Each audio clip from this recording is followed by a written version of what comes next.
for the first time. That was Jordan Vogel, uh, Good Rep Media web designer. Just My name is throwing out the Cody last name. Anderson. What? You don't Just want the last doxing name me in there? live on the first 10 seconds of our first live.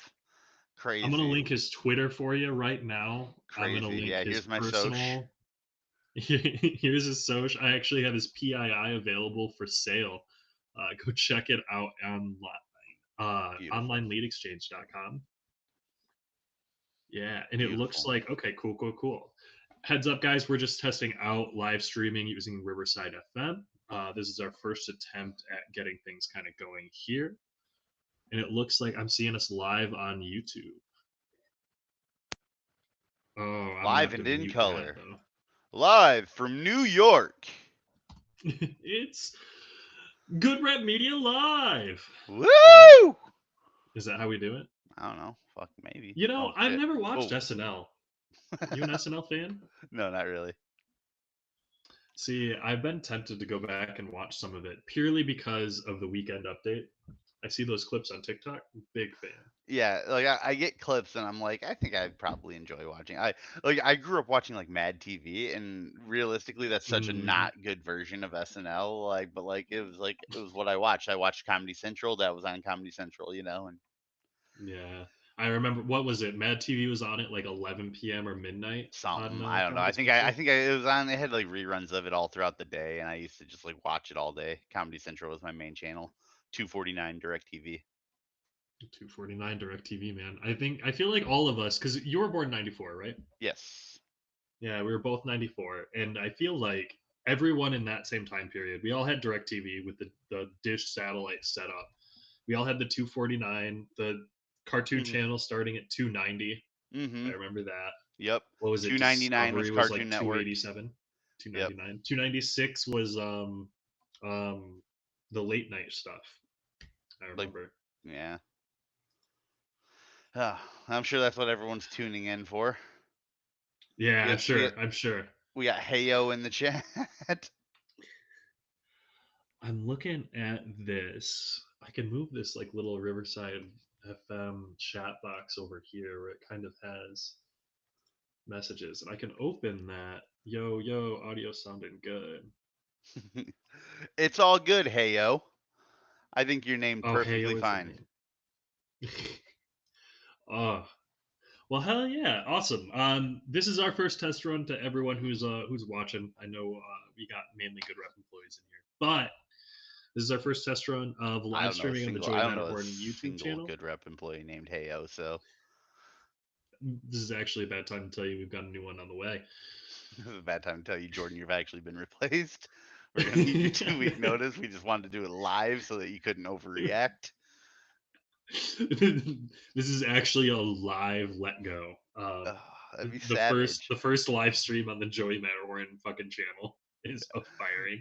Could you Yeah, believe it? Honestly, that's really good content. we're trying a new series here where it's just we blind fire people at random throughout a company and watch their reactions. Oh It's my like you were pulled goodness, out of the man. hat. Sorry, we got to let you go. Now let's see how you react. Jesus. But That's the anyways, ultimate getting into reality it, show. let me give you guys a little bit of a rundown so we at least have some context for what we're doing here. Jordan and I, we both work for a company called Good Rep Media. We are a small business marketing agency, a little bit of a boutique. We help those small single owner service based businesses rank better on Google, help them show up when people search for their businesses and their services, and we help them kind of run their business, for lack of a better terminology for it. We've primarily focused on helping small service based businesses in Cape Coral, Florida, as well as here in Michigan. Both of us are actually based in Michigan. Jordan, you've been in Michigan all your life, Sorry, what's that? I was watching your cat. Yeah, I've been in Michigan my entire life. Kind of in all four corners of Michigan. Grew up in like the Detroit area, moved out to like the Lansing area, went to college in the Cadillac area. Then my parents moved out to the Alpena area. So literally just all over it. If you were to have the Michigan map, your hand, if you were to hold it up, right? you point to any knuckle. I've spent time at it, so that's kind of All up here. backwards here, but yeah, you have to flip Oh, the hand no. around. Yeah, mirrored. Uh, Remember your camera mirrored, mirroring. mirrored. I find that so crazy that as Michiganders we can just use our Yeah, hands for all of our it's the like greatest thing. It's the measurements. best part of Michigan. It's just two hand. What is it? It's Yeah, and the like we don't have to use the top hand. the top hand's irrelevant. Basically would sell those to Canada if we could. Well, we're trying to buy Canada, is what I hear. So Is it buying Canada or taking them kind over? of, kind of. Last thing I heard, and not to make this a political pod here, but last thing I heard was like we offered to do like a full free rework of their like entire infrastructure. Like, yeah, What? yeah, it's called like a Golden Dome approach or something like that, and like Trump like offered it to them, and like it's like Canada's considering it to become the 51st state. I'm sure they're not. Whatever, not putting commentary on whether or not like what it means or anything like that, just saying like I doubt it. I doubt that. If I were Canadian, that doesn't seem like something I would be interested in. Yeah, I because totally a agree like with you. first of all, like it's BS. Like what are we gonna do? What, we're gonna fix your infrastructure? We don't even have our infrastructure fixed. We've really got it figured out here in America, Yeah, don't we? exactly. Oh my goodness. Yeah. Well, I mean, hey man, Golden Domes, right? Like that sounds good though. Like that makes a good Sounds headline. good. Yeah, sounds good. Almost like what's the bird in a cage? Almost like a bird in a cage. We're Like just gonna put canary. Trudeau in a cage. Yeah, canary in a cage. But anyways, we help small businesses rank better on Google. It, honestly, it comes down to a lot of really common sense stuff that a lot of people can do on your own. We just take it into our hands because we have a lot of experience doing it a little bit quicker. So why don't we start by going through a little bit of our like backgrounds with SEO, small businesses, and how we kind of ended up here. Jordan, I know you did not study to be in this position in college, but what did you Well, study and how did you kind get of. here? I did. I'm a web designer. I did go to school Yeah, for graphic design. I did learn to build websites and design websites. yeah. Where'd you go? I got an associate's degree at Fair State University in graphic design, where I learned to like code some sites and do some very basic web design stuff. And then I did switch over and I got a bachelor's in marketing, which is a little bit more broad. Hmm. Not as like yeah, this is kind of what I learned to do, but not exactly.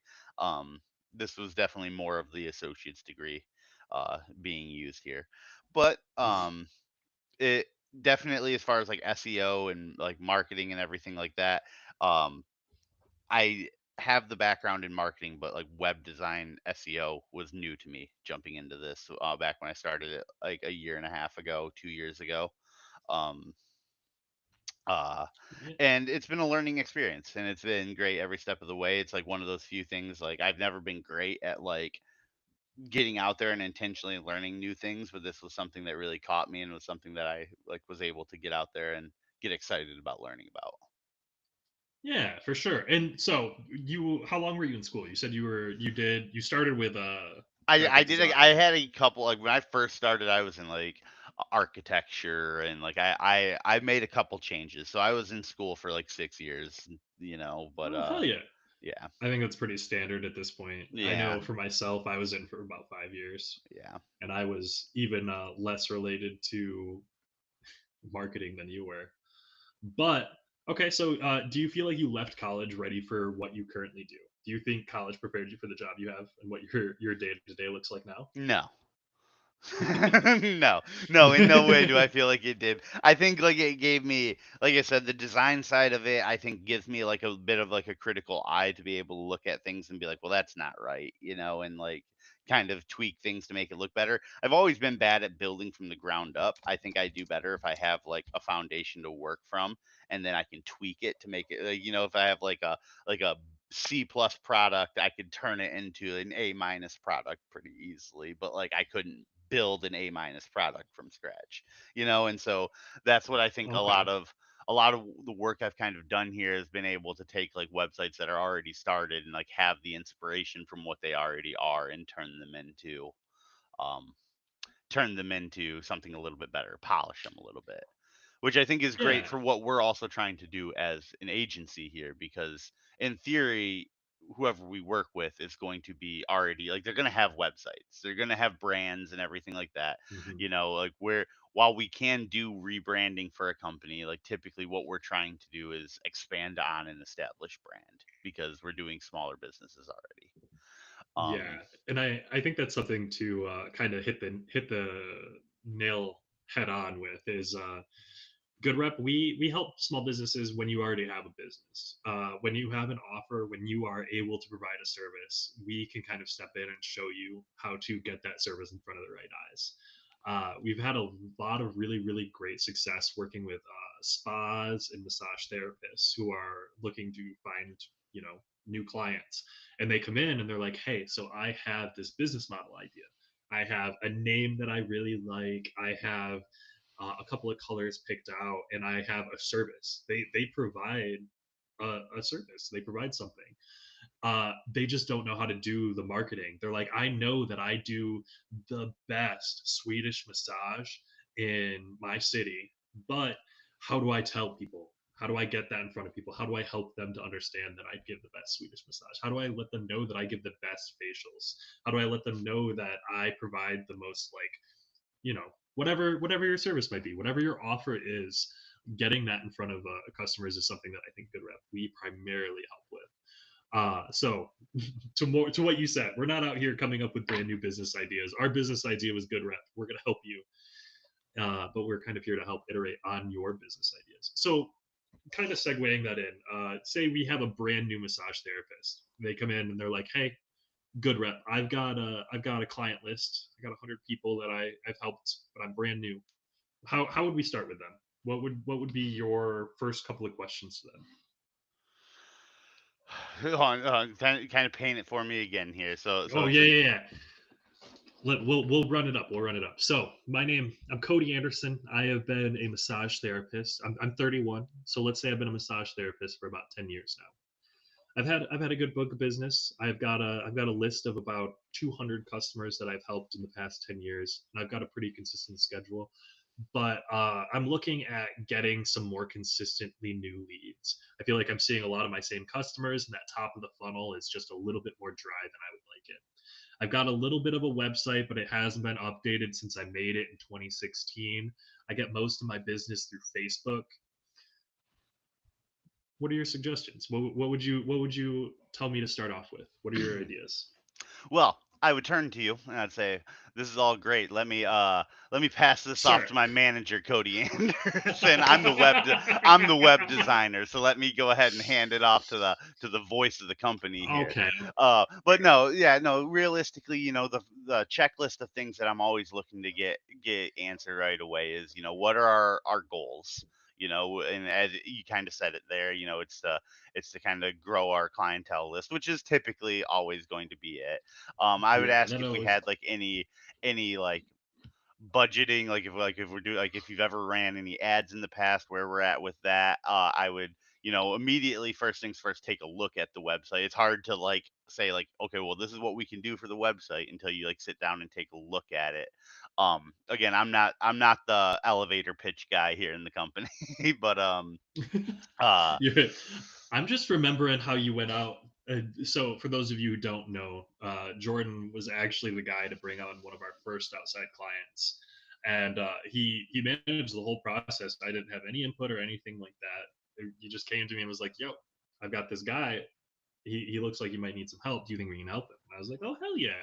And so I was always super curious what you kind of And saw so in that one was obviously, as we know, that was a little bit more of a unique circumstance. That was someone that I knew and had experience with. It wasn't like, a stranger that I was meeting for the first time and learning about his business. I had already known about his business and like helped out with some things on the website in the past. So there wasn't yeah, really that introductory like elevator pitch that had to happen. You know, yeah. there was some things that we kind of wanted to make right with kind of how things went with him in the past. And so like I reached out to him and was like, hey, I think we're really in this position, like the company that you worked with before has really grown, and I think that we can really do something special for you here. And uh then I went to you after he was like, yeah, let's sit down and talk. And then we Yeah, went and yeah. sat down with them, got some coffee, and uh it all went from there. I Again, will. you were the one who gave the pitch. Again, it wasn't me. It wasn't me. It was you.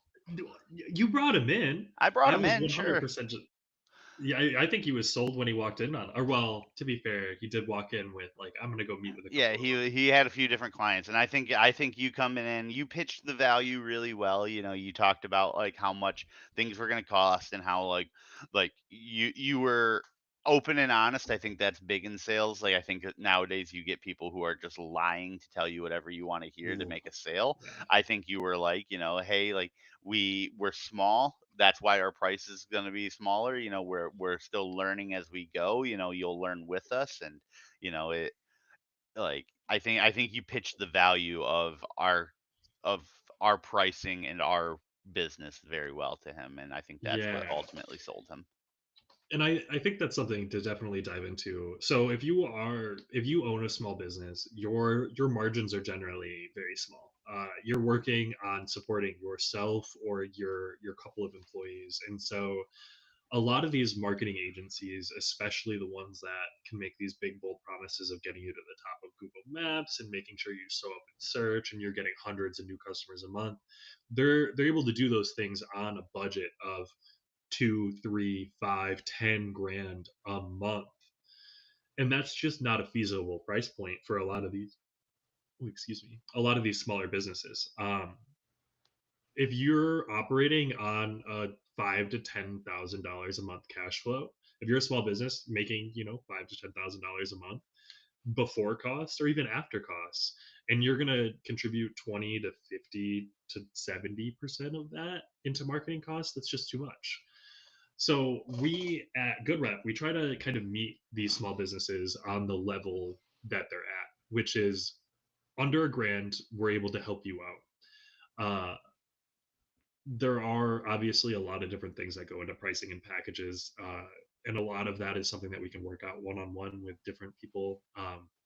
If you don't have a website and you're operating your Crystal business from a Facebook page, you probably do need a website. If you're not able to handle like checkouts, if you're not able to set up an e-commerce store or an Amazon store, you probably want to get that set up. And that initial setup is going to be your big money sink. So, say for example, you're a massage therapist, you are using Massage Book as your checkout. Phenomenal, like that's great. You have a point of sale, you have a POS system, but you want to have a website that can rank when people search for you, when they search for your name or your business name, and the only thing that shows up is Massage Book and nothing else. That's going to be really confusing. So you're going to want to do these extra steps like claiming your Google business profile, your Hmm. GBP, and you're going to want to definitely make that next step of building out a website. Now, as a small business, can you blow that 2 to 5 grand on a website? Probably not. But can you set up a 6 month game plan where you're spending a little bit every month and seeing a website kind of form over those couple of months, as well as getting your systems optimized, which I think is one of the really big things that we Yeah. offer. No, Sorry, not to go off about it. no, no, no. I think you did a great job there of kind of again like you are able in a way much gooder than I to like really I speak articulate. good. You really do a great job of articulating the value of our brand. And that's why you say what would you say to someone, and I'd be like, here's Oh Cody. yeah. uh, What would you say? Here. Well, um I think that's I fair, but it's go I ahead. will say one approach that I would do if I was like, okay, I know that I'm going to meet a potential new client here in a couple days. Me as the web designer, as that side of it, I would definitely run an audit of like their website if they already have one prior to the meeting. That way, I can come in ready with information on their website and actionable steps that we are going to take should we want to move forward with business with them. Go up there and be like, hey, here's the red. Here's a chart that tells you everything that's wrong with your website, and my plan would be to fix this in the first week. Like I would sit down Yeah. and I'll work on this, and and this is why that'll improve it. It's going to make your website load faster. That's going to get you higher on the search results, and uh, just kind of pitch Yeah. all the different things that would improve. Yeah. So I'm thinking of it from because I always my personal mindset is always if I'm a brand new customer, if I own a small business, what am I seeing? Like what is the benefit to me? And so I'm hearing like I'm a brand new massage therapist. I'm coming in and I can see an audit of my website and be told, "Hey, what's going on with your website? How many customers, how many clicks are you getting? How many searches are you showing up for?" And I think that's a lot of information that a lot of these small business owners don't think about very often. Yes. Um, and I realize like that's a little bit difficult because you and I we're diving into these stats 24/7. We I live in Google Analytics. I live in SEMrush, constantly looking at these stats. But when you are a massage therapist, when you're a esthetician, when you do these services, like you're living your role. You are an esthetician. You're a massage therapist. You're a chiropractor. You're a lawyer. You're doing the service. The marketing is a little bit on top of that, and I feel like that can definitely be a difficulty for small business owners. Yeah, and there's so many small cogs that go into marketing Mhm. that it's like, yeah, you might be able to kind of juggle like doing marketing for your small business and running your small business, but you're gonna miss something. You know, Yeah, you may know like, oh, I can run an ad on Facebook. This will be great, but you aren't building your business profile on Google, and now all of a sudden your mhm. SERP ranks aren't like, you're not finding yourself in the local pack or whatever. And like there are so many little things you can do that give you big results. And Yeah, I you can't blame a small business owner for not knowing about those things. And that's what we're no, there not at for. all. I have a good story here that I can share. I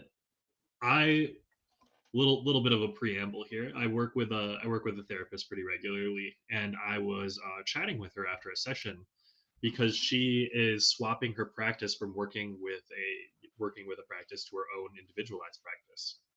And so she's coming with a full book of business. She's got her whole client list and she's working on separating out her logistics, figuring out how to rent a new office, filing for her LLC, getting all of her like logos and business paperwork all filed, getting her email address set up, getting her website set up. And so she's looking at all of this as a therapist. She's finished her schooling. She's excited. She has a full book of business and she has a wait list. So she doesn't need customers right now. She doesn't need leads right now. The issue is that wait list is going to go away. That top of the funnel is now empty. She doesn't have a website yet. She doesn't have a Google business profile yet. She's figuring all of those things out, but like you just said, it is a bunch of different cogs where it's like, okay, she's figuring out how to do therapy. Like she needs to figure out her software that she's going to use to virtually meet people. She needs to figure out her billing software. She needs to figure out her billing and accounting situation, how she's going to handle her logistics. Do you think she's also thinking about her Google business profile so that people can actually find her address, her website getting updated with all the popular name, address, phone information, working on her, Psychology Today profile, all of these different things, these listings, directories that need to be updated with all of her new information. There's just a lot.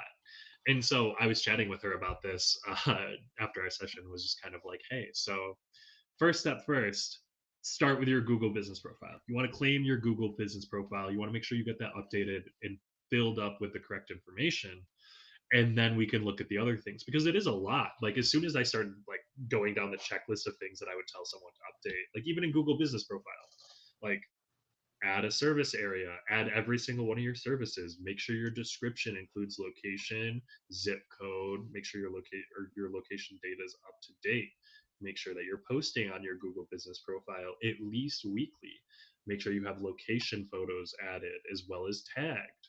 It's just a lot of like information that goes into it for even just Google business Yeah. profiles. Yeah, and my advice, for any small business owner is any opportunity you have to provide any information about your business anywhere on the internet, it's like take it. I shouldn't say anywhere on the internet. There are obviously bad places on the internet. But like, any reputable place, Google, Facebook, like your socials, any like listings for like your industry, anything like that, any opportunity that you have to provide valuable information about your business, Google and other search engines are going to recognize that no matter what website you're doing it on. Yeah.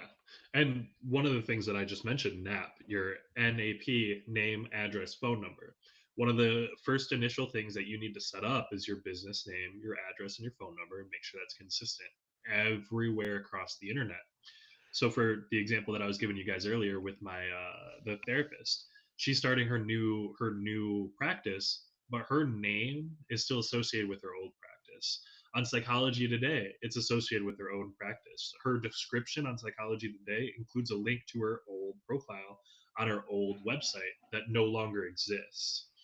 So if I'm checking my insurance, I'm searching for her, she won't show up because she'll show up, but under this other business that when I contact, she's no longer a part of. And so that's something extremely important where Mm-hmm. if I'm ever searching for my insurance, I want to go through Psychology Today, whatever, to find her, like I need to be able to have that information. She needs to have that updated. And Yes. again, like she's not in a situation right now where she needs it. She's booked. She's got no open spaces and she's got a wait list.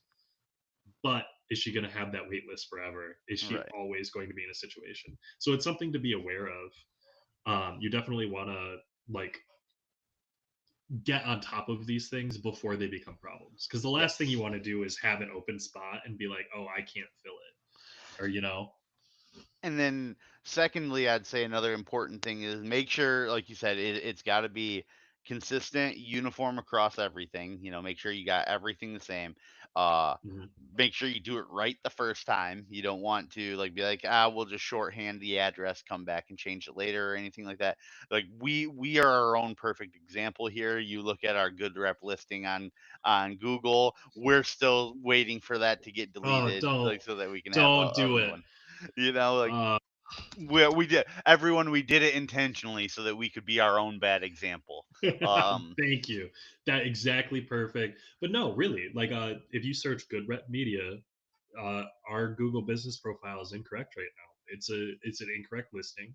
Not sure what happened, why it's up. We've requested to get it deleted, but it's a big headache for us because if you search for us, that shows up and that's not us. And so we're dealing with that. We're trying to solve that issue, but waiting on Google, it can take a while. yeah, yeah. Just just verify. Believe it or not, your small business is probably not Google's priority. So You don't think Joe Schmo's local massage therapy business is whatever? You don't think I my think they food want it truck to be. is I very think they important? want it to be, but logistically they just can't make it that important. It's very true. And the thing is, it's not even just Google. So like your Facebook page, updated and ready, Yelp, Groupon, all of these different directory sites. We call them directory sites. We call them citations. So like Yelp, your citation on Yelp, you want to make sure that that's correct. I'm not personally on Yelp a lot, but I can tell you that Yelp has millions and millions of visitors every single day, and if someone is going to find your business on Yelp, you definitely want to know that it's correct. You definitely want it to be functioning on there. We actually had a really good example of this the other day come through on one of our clients, a lawn care company that we work with. We were chatting with the front office of a lawn care company, and I found out that they had a brand new lead come through from Apple Maps. First one we've ever seen. And I was like, "What Apple Maps? We have not done much on Apple Maps. What are you talking about?" And so I went and I looked, and we have a listing, and we're ranked really well on Apple Maps. But that listing isn't finished. It isn't claimed, and it's not correct. So we're doing well. It's gotten us a customer, but it could be doing better, and it also could have correct information I because if I bet someone I going to know. that, I bet I know how oh, that go listing got made too. So that was through like the original, the way the SEMrush citation generator used to be. Like when it was oh, like I paid $20, I had it run it, and then I went through and I emailed them and I was like, all right, we did what we wanted to do, now cancel it. And that mm, was probably what it did. It was like a half setup. I just put in the information I knew and then ran the generator, and it built like a half cooked Apple Apple Page. Uh, well, and it's But it's still the cool though because it worked. Like, like if that got us yeah, one client and I spent $20 on it, we've made the money exactly. back on that. And so with what Jordan was describing there, he mentioned SEMrush and a citation builder. To anyone who might not know, SEMrush is a pretty common search engine marketing research tool. SEM, search engine marketing, is really similar to SEO, search engine optimization. Both of them are working with search engines like Google or Bing or DuckDuckGo. Although I've not done any work on DuckDuckGo myself. Jordan, do you use No, DuckDuckGo? no, I've Okay. not used DuckDuckGo. I have used a little bit of Screaming Frog, and a little bit of Okay. Ahrefs. A Oh, Yeah, however you pronounce it, like Ahrefs. Ahrefs and Screaming Frog. Those are like Yoast SEO. Those are all SEO plugins Yeah. and stuff like So that. Yoast, I don't know, like, does Yoast have like an actual like audit plugin thing like that? Like so I know Yoast on WordPress can be used for like SEO scanning and everything like that directly as a plugin. I don't know if it has like its own separate auditing system like a SEMrush. It might. I'm not saying it doesn't. I'm just Yeah, saying I yeah, don't yeah. know I'm not yet. 100% sure, honestly. I do know. So out of all of the big like auditing softwares, I do know SEMrush, Ahrefs, and Amaz. I think are like the three major ones. Yeah. Um, and the for the audience, they basically will audit a website and let you know a bunch of technical information about it. Getting into backlinks, authority, traffic sources, traffic volume, search engines, where you're ranking for different searches. It's a really good place to go to basically get a bunch of data about your website um, for search engines. You're not getting the data from like Google Analytics. You still want to have that set up, which we can definitely get down the rabbit hole of analytics software. Honestly, that's probably a good idea. Like, write that down for next You're the note guy. time. Oh, I'm the note guy. Forgive me. I'm the web designer. You're the note guy. I'm the organization and remember it for next time guy. Yeah, I'm the just do what I'm told guy. I wasn't even supposed to Yeah, be here today. that's fair. This was supposed to be a talk about content creation and search engine optimization, how to create content, how to go about writing content. But our content writer sadly had some other hangups, and so this is just us for now. Although I will say this is something that we wanted to do for a hot second. I mean, just going Yeah, live and being able to talk about some shit to do for small businesses, like honestly, a lot of this information is going to go over a lot of people's heads. But I mean, if you're a small business and you came in, you might get some good information from this. absolutely. Ugh. So with that said, we were talking about some software reviews on different software that we use. Basically, what we would do is we would shove your website into SEMrush and take a look at it. So if you're coming to us and you're like, "Hey, I want to get more leads," awesome. We would talk to you. This is where the consulting thing comes in, and I'm not a big fan of the consulting word. It almost feels dirty in today's day and age. Like what Jordan consulting? What do you when you say that? Hear that? I don't know, like yeah, like hearing like a consultation, like it makes sense. Like I I tie it too much to like a sales pitch. A lot of the times, I think Yeah, that's kind of what it's become, and it's like if it's all about how you handle it, right away yeah, you get the vibe right away when you go into any type of consultation what it's going to be like.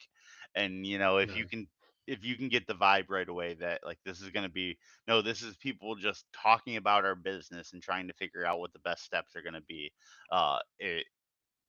it it sets a good feeling going forward.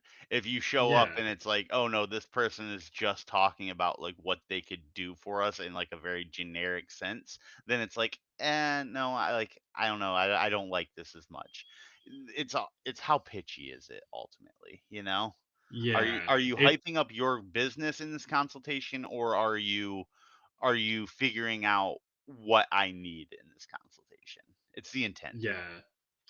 I feel like that definitely comes back to I've been hearing this tossed around a lot. Authenticity. Yes.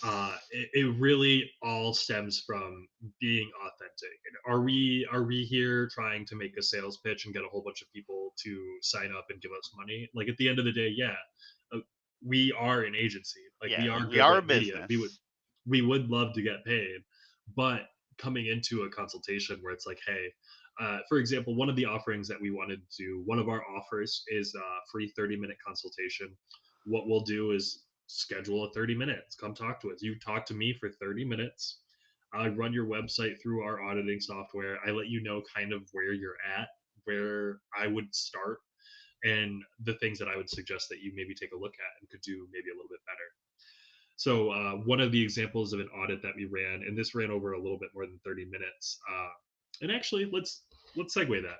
So Jordan, if you were a small business owner and you were to sign up for a consultation, would you prefer it to be a free 30-minute consultation, or would you rather pay for an hour-long consultation? And Oh, the free 30-minute consultation. Yeah, no, like I I don't believe in paying for something that you don't know what you're gonna get. You know, like Okay, listen, I'm a gambling addict. I love gambling. I love throwing my money at something you're in the sports betting, hopes right? that you're gonna get something better. But like for this, like this isn't this would be a gamble, but it's different. Yeah, obviously. It you don't pay for something if you don't know what you're getting, you know? Like, and if you're going to pay for a consultation to have someone show up and be like, yeah, we could help you, but like, we're not going to help you in the ways that you wanted to be helped, pay us anyways.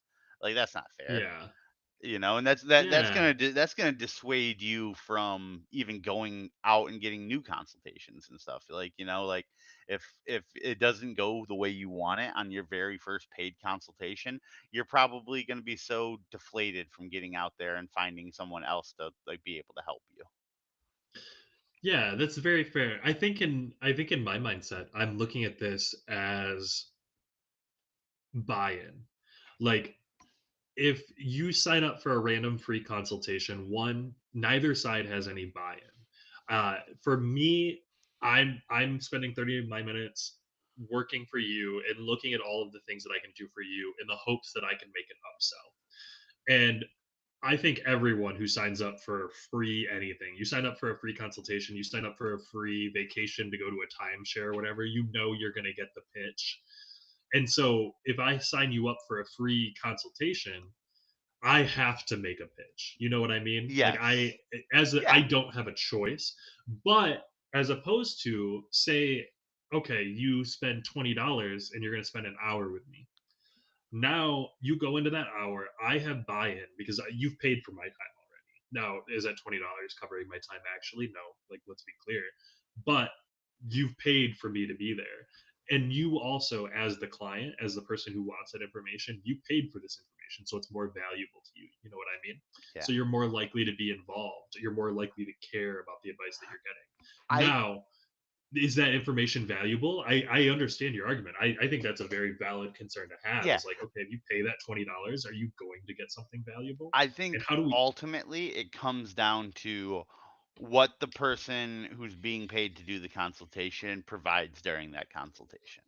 You know, like I don't want to like punch down on ourselves or like attack ourselves here, For but like sure. if we were to pay like if like we required someone to pay for a consultation for us, I don't think that they'd be getting the same value because we're not like we're getting more experienced every single day, every single month. We're getting better at what we do, but we're not experienced enough yet to I think be able to come into a consultation and be like, no, we require you to pay for what we're about to say here.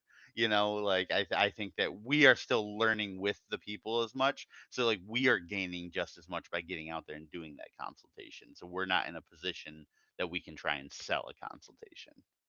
Ooh. So I think I hard disagree with that. And to go along with this, I got another story for you where I talked with one of my coworkers. Actually, he's not involved with our agency work. Anthony, he does emailing for another branch of our business. He handles a lot of like our email outreach and automation. But he I had the pleasure of hopping on a call with him and chatting a little bit, and he showed me his office. And he walked out the door of his office, and he walked into a horse barn. He's out there in California with a whole ass horse barn. He's renting an office in this horse barn, and his fiance works there. And so this is their kind of like small business where they teach horse riding to a lot of like homeschooled kids or kids in private schools. So a lot of kids in those private schools, homeschools, they get money from the government to take elective classes. And those elective classes, one of those options is horse riding. So they have a business model set up on allowing these kids to come horse ride and getting paid by the government. It's a great business model for them, but they're always looking to advance. They want to take care of these horses. The place is gorgeous. I mean, they're helping children with horses. Like, let's be real. This business model is awesome. Now, I had the opportunity to sit there and chat with him about this and kind of explain what Good Rep does to Anthony and what we would help with. And he was like, "Oh, that's fascinating. So why don't you look at our website and like let me know what you think?" And so I spent about an hour, a little bit longer, on this call with Anthony, going over his website step by step of like, "Hey, so this is great. You have a nice Shopify store up. Here's a bunch of things like a checklist of stuff that I would add to your website that I think you're missing that would help you rank, that as a customer would make me feel better looking at your website or, purchasing from your website. And here are some ideas on things that you can change." Continuing on from just that, we continue the conversation about outreach, how he generates more leads where he's at. And he's like, "Yeah, we're actually partnered with a bunch of schools." And so we go out to these schools, and I'm like, "Okay, that's phenomenal. Like, you're partnered with these private schools, with these kind of like homeschool conglomerations. What about churches? Have you ever considered making a pamphlet and going into churches? Because a lot of homeschool people are also religious, and that's a really niche industry. It's great. You Hmm. horse riding for children, advertise at a horse or advertise at a church." And he kind of looked at me and he was like, "I'd never thought of that, but that's really smart." And so we had this really great conversation, and at the end of that conversation he was like, "Oh my god, Cody, like I feel like you're leaving me with all of these different things that I can do to like make this business better." Now, is he going to go do those things? Who knows? Like, well, let's be real, it was a lot of stuff that we talked about.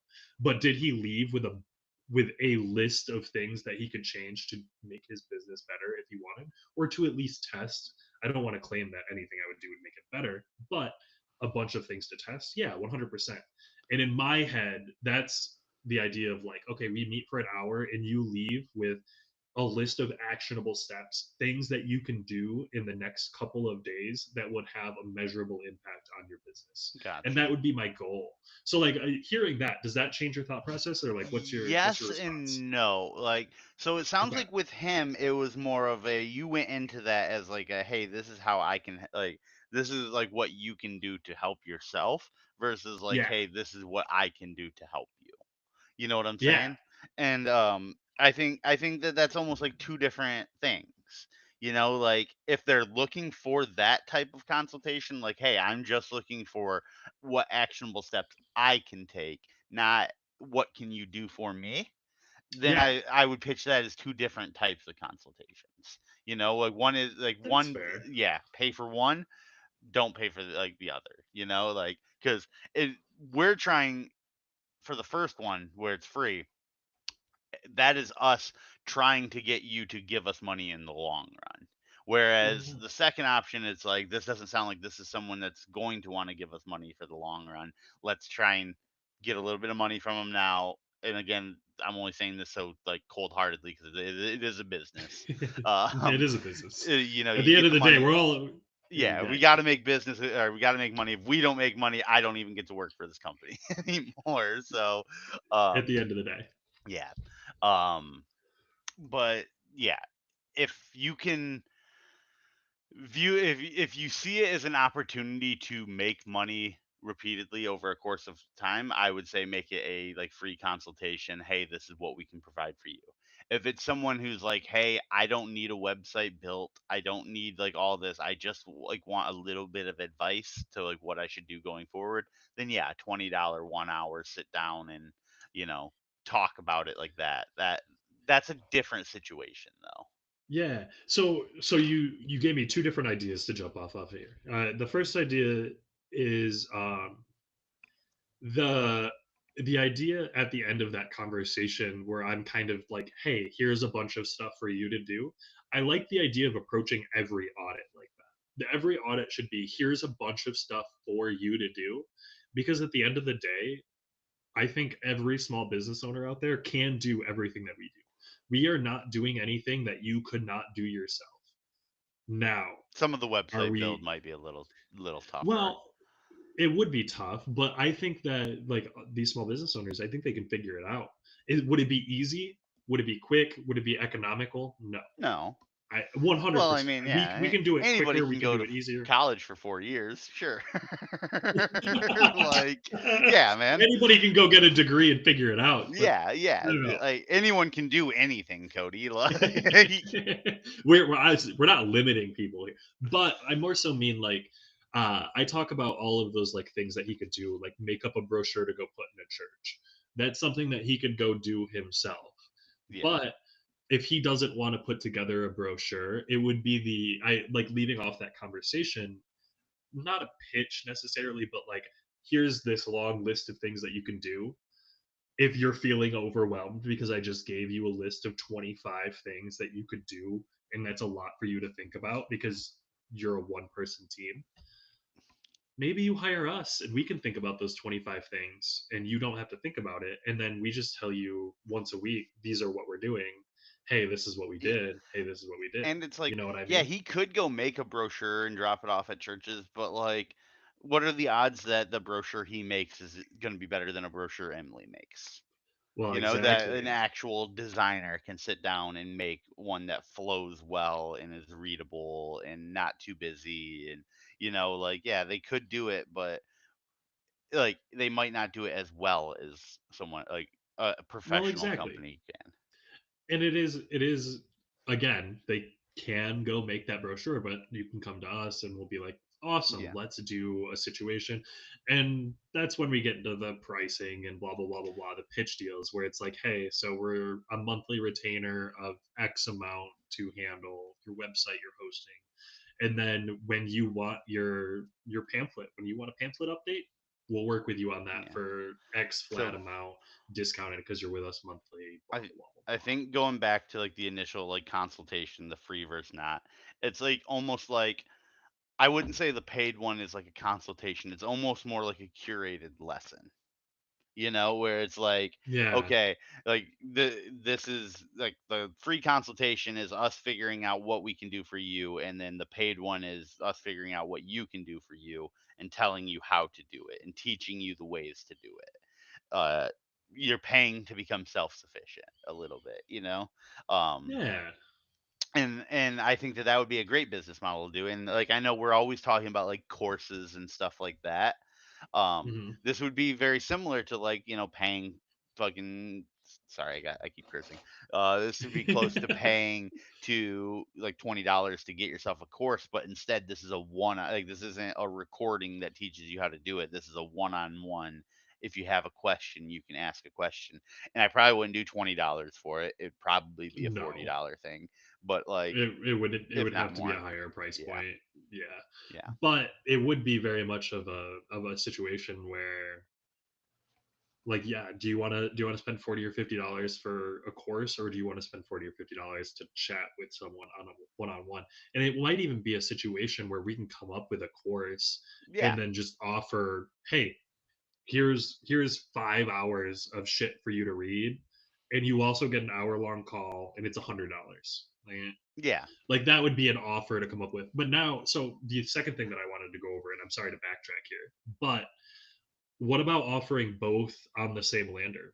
Like, do you want a Yeah. free consultation? Here. Yeah. It's Do two you do you buttons. want do you want more buy-in? Do you like would that be an upsell? Like how would you see a lander like that going where you're kind of like, here's a free audit, but if I you would see want it almost buy-in from like both parties, here. almost like just like services tabs almost. You look at them like it, like you have your top level page that would have like it make them look equal. It's not going to be like we're promoting one necessarily over the other. Like they're both great options to go with, and they both have Yeah. like basic breakdown descriptions on that top level page that would have a button underneath that then takes you to the service page that will tell you exactly what you're getting for each of them, and then like Okay. a schedule now button. So ultimately, yes, they would be on the same, but they would also get their own unique pages. Okay. And so I'm kind of picturing it because I always, again, I think of it from customer perspective. How would we run this? And it would probably be like on a landing page, similar to that small business lander that we Yeah, created. and And that so, landing page, like I said, would probably, and if you want to skip the, like, if if we're just trying to text it out and we want people to be able to get there as fast as we can, we maybe skip that extra service uh, page. You know what I'm saying? Oh, hi, uh, buddy, kitty. this Um, is the one props to working from home. yes. The the There's kitties so being. many other ones. There's so many other ones. That is not the one. Uh, Oh, um, but yeah, no. What was I saying? Your cat distracted me. it's cat distracted me too. You were talking about setting up landing pages and service Yeah, sections. so I if we're just texting it out or whatever, and that's how we're trying to get people through and signed up for it, then yeah, I wouldn't make it like a two-page deep type of thing. But like Yeah. on our site itself, I probably would. I would Yeah, like have it broken we up. could definitely we can definitely add like a section on like the contact us or something like that where Yeah, it's a little bit exactly. more. Yeah, which would be super cool. Um yeah, that's that's kind of Now, fascinating to think about. video slows down when Cody starts thinking of ways that we can actually improve our own business. Well, sorry, this is kind of where things go, and I'm like, so this is a main conversation to talk to small businesses. The target audience is small business owners. If you're a small business owner, I hope that you could listen to us talk for the past 52 minutes, and maybe get some positive information about what your business might need to succeed, and that would be the goal moving forward. I think the game plan for us is to hop in here 11 or noon every Monday and just kind of chat about Good Rep Media, kind of what we're doing for small businesses. And I know as Good Rep Media, we are going to be trying to do some more some more small business related content here soon. So this is kind of our first like outing, and I'd say we did pretty good so far. Like I we think we maybe did went a little off track, but yeah, yeah. And now for the last 8 minutes, this is the part where we actually try to branch the video to get additional viewers where we don't talk about SEO. And Cody and I are going to talk about video games for the next 8 minutes. this is we're actually going to talk about our Dungeons and Dragons campaign. I hope Mhm. you're ready for the very interesting aspect now. This actually goes for Uh, an hour and 8 minutes. We go longer on the Dungeons and Dragons than we go on SEO work. Hey, the, listen, if we can, I bet if we did a Dungeons and Dragons slash video games pod, we could probably get some traffic to it, and our owner Joe would probably support it as long as he can, collect information from it. as we could get some PII. Yeah, as long as he can Honestly, collect so data. the thing is like Dungeons and Dragons, the nerd fandoms. I'm a huge nerd. I'm literally getting into Magic the Gathering. For context to everyone who might or might not listen to this, I'm getting back into Magic the Gathering. I collect Pokemon. I DM in this guy's campaign. We play Dungeons and Dragons. I read fantasy and sci-fi all the time. I like to write sci-fi and fantasy on my free time. So this is the main gist of how we function. Yeah.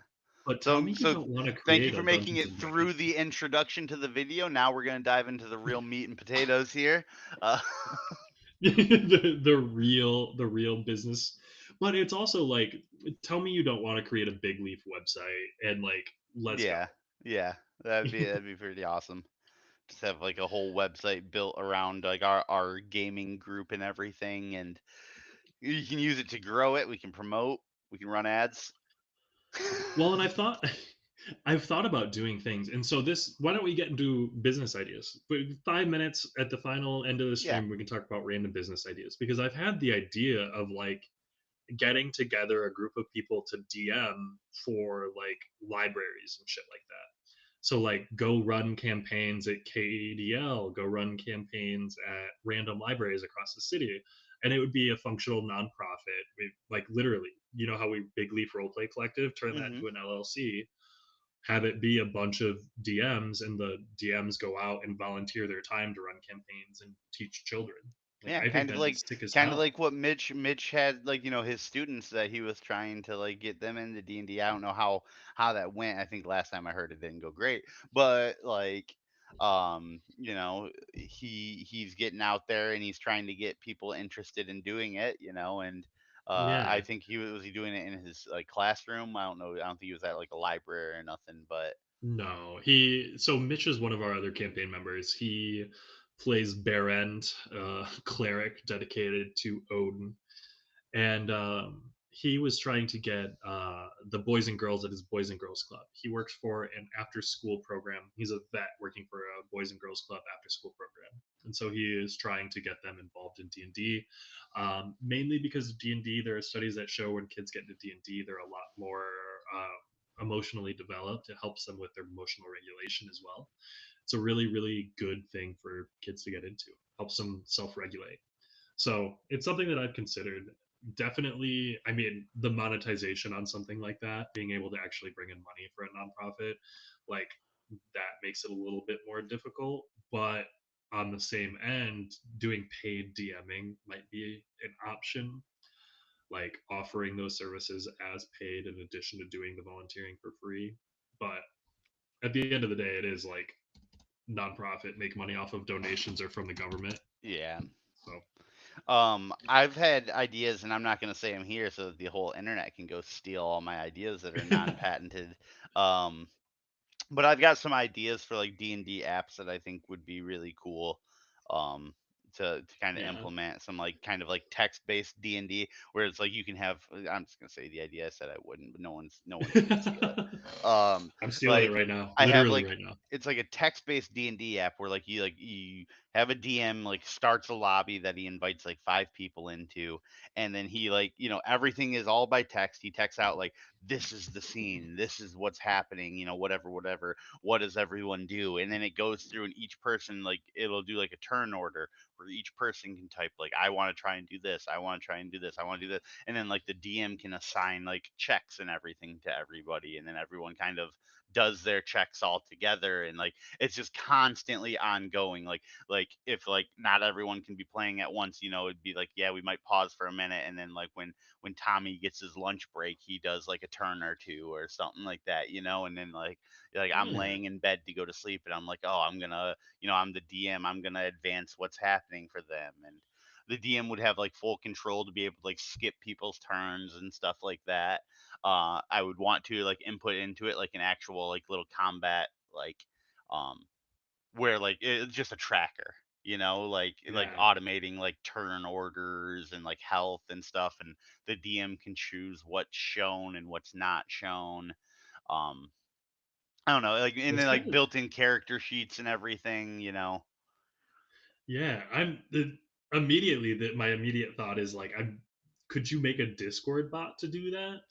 Like, I've tried but to you can't find them. regulate. They're yeah, and like I think yeah, Discord bot if it could do it, you're still doing it on Discord, which can lead to a lot of Yeah. like distractions or a lot of like ways like over complications with it where you're trying to fit like a round cog into a square hole, it'll fit, but it's not supposed to go there.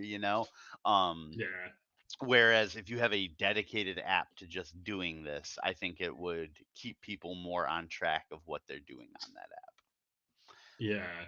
And I don't know how you Yeah. get paid for a Discord bot, but you could make it like this app where it's either like, like it could have like a subscription fee which turns some people away. You could do like you buy your campaign, like the DM spends $5 and he gets a campaign to like invite Yeah. people to and stuff like that. Like a pre-made module Yeah. almost. No, it doesn't That would even be have to kind of be sick. like that. Like it's literally just like a slot.